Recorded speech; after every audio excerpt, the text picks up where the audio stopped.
इस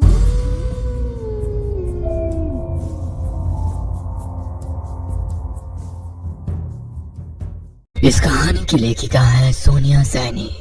जिनों की अपनी एक अलग दुनिया होती है, वो हमारी दुनिया में बिना किसी आवाहन के नहीं आते।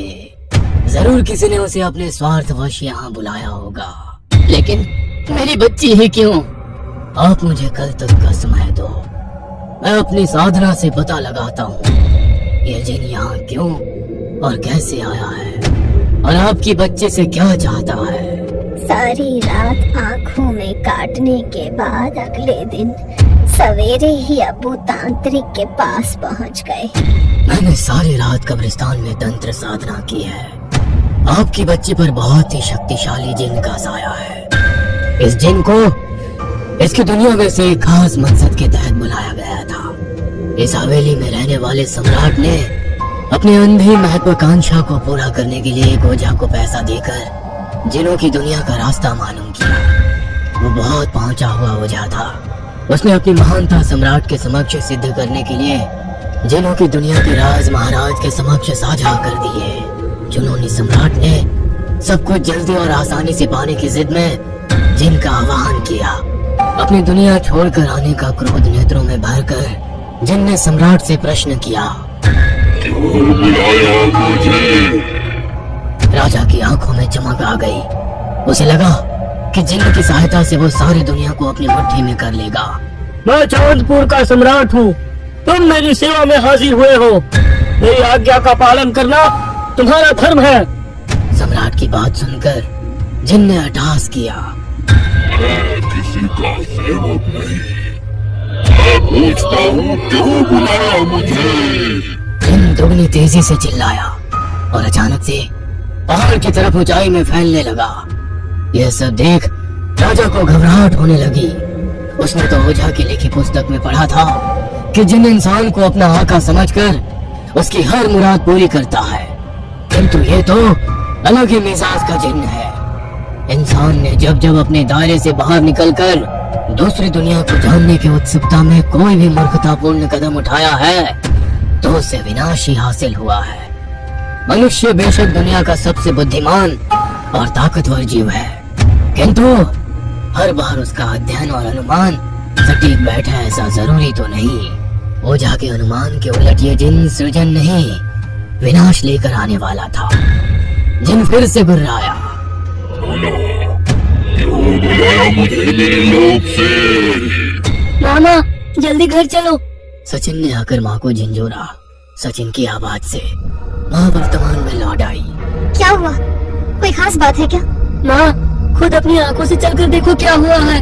घर पहुंचकर माँ ने जो देखा उससे उनका कलेजा मुंह को आ गया। माँ ने देखा कि मैं खड़ा खड़ा गिर रहा था।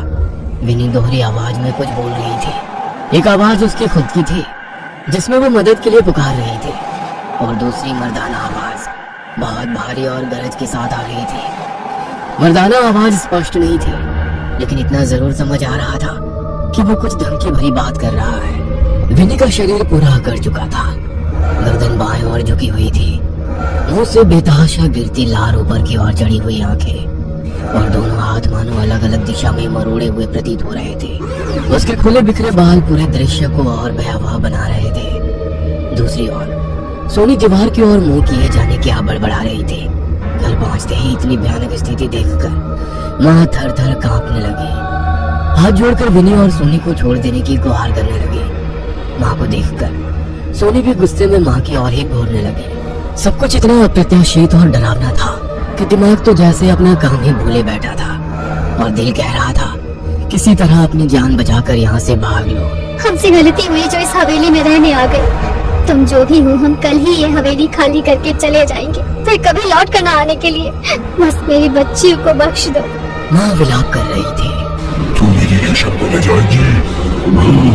विनी ने खून से सुर्ख आंखें टरेर कर गर्दन टेढ़ी करके कहा। सोनी अपना सिर दीवार में मारने लगी। हवेली में सामान अपने स्थान से गिरने लगे।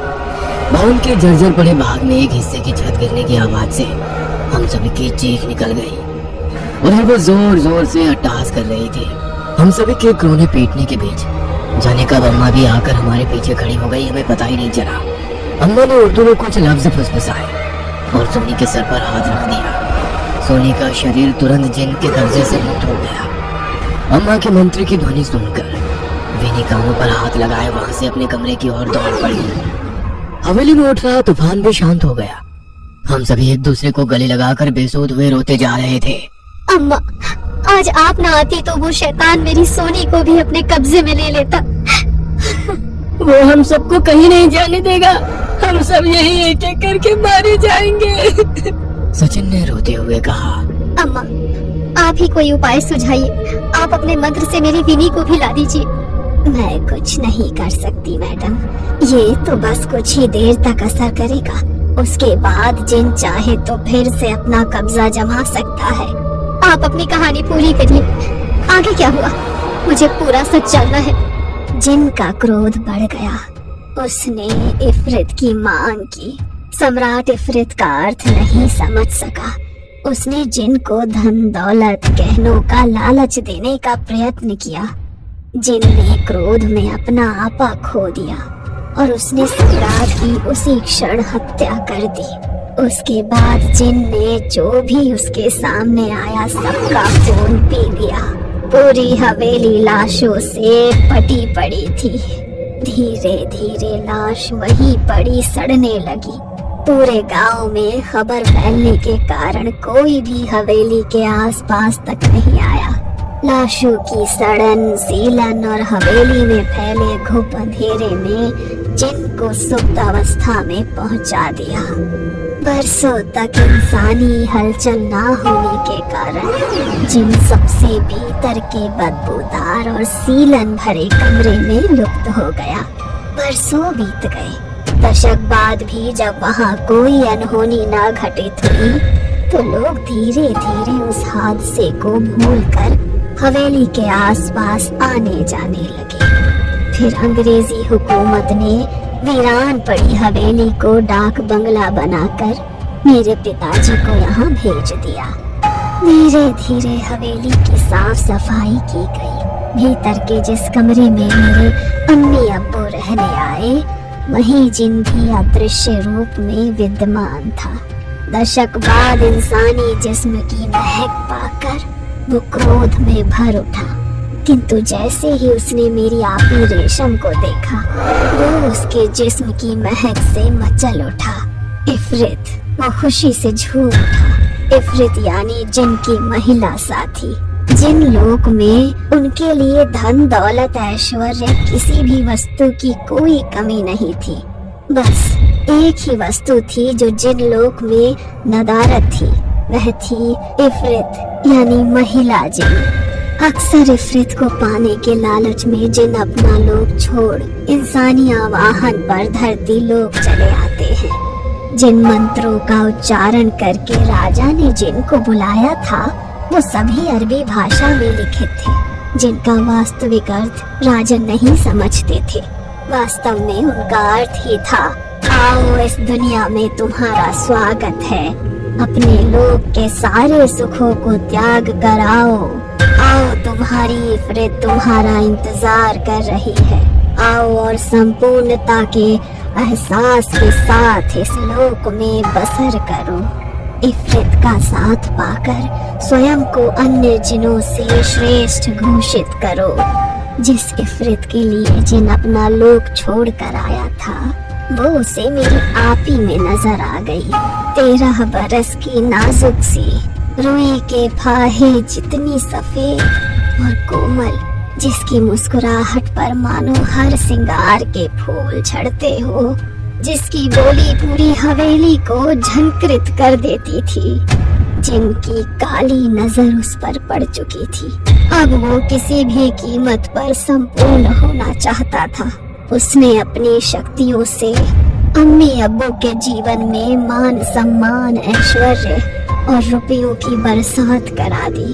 उनके नेत्रों पर लोभ का पर्दा चढ़ाकर वो धीरे धीरे आपी को अपने बस में करने लगा। जिनने आपी के दिमाग को पूरी तरह से नियंत्रित कर लिया था। आपी के शरीर और उनके जीवन पर वो अपना एकाधिकार समझने लगा था। मात्र 15 बरस की आयु में उसने आपी की नाक में नथ पहनाकर उसे अपनी इफरित बना लिया था। अब वो आपी को अपनी उंगलियों पर नचा रहा था। उनकी सोचने समझने की शक्ति को लगभग शून्य सा कर दिया था उसने। उनका दिमाग इस कदर जिनके बस में था कि अम्मी अब्बू की बात भी उनको समझ नहीं आ रही थी। पूरे 24 घंटे में से तकरीबन आधा घंटा ऐसा होता था जब जिनकी शक्तियाँ नग्न होती थी। उसी दौरान अक्सर कुछ चेतना लौटने पर आपी कमरे से बाहर निकलती या कभी मुस्कुरा भर देती। जिनका इंसानी रूह पर कब्जा करने का काम एक पल में नहीं होता, धीरे धीरे वो इंसान की रूह को अपना गुलाम बनाता है। उस समय अगर आपी अम्मी अब्बू को कुछ बता पाती तो शायद उनको जिन के चंगुल से बचाया जा सकता था। अम्मी अब्बू की आंखों पर पड़े लालच और सुख समृद्धि के पर्दे ने उन्हें आपी की ओर देखने ही नहीं दिया। जब तक उन्हें पता चला मेरी 15 बरस की कच्ची उम्र की आपी की कोख में उस दुष्ट आत्मा का अंश आ चुका था। अब्बू ने तांत्रिक के आगे हाथ पांव जोड़े कि किसी भी तरह वो मेरी आपी को बचा ले। पहले तो तांत्रिक ने स्पष्ट मना किया, परंतु बाद में वो अपनी शक्तियों के परीक्षण को राजी हो गया। अपनी क्षमता के अनुरूप तांत्रिक ने तंत्र मंत्र का सभी सामान एकत्रित किया और 3 ताबीज बनाकर साथ में रख लिए। हवेली के दरवाजे पर पहुंचकर जैसे ही उसने पहला कदम अंदर रखा, उसे मानो जोर का करंट सा लगा। तांत्रिक झटक कर हवेली के भीतर आ गिरा। उसका शरीर नीला पड़ने लगा। अब्बू अम्मी तांत्रिक की हालत देखकर जिनकी शक्ति का अंदाजा लगा रहे थे।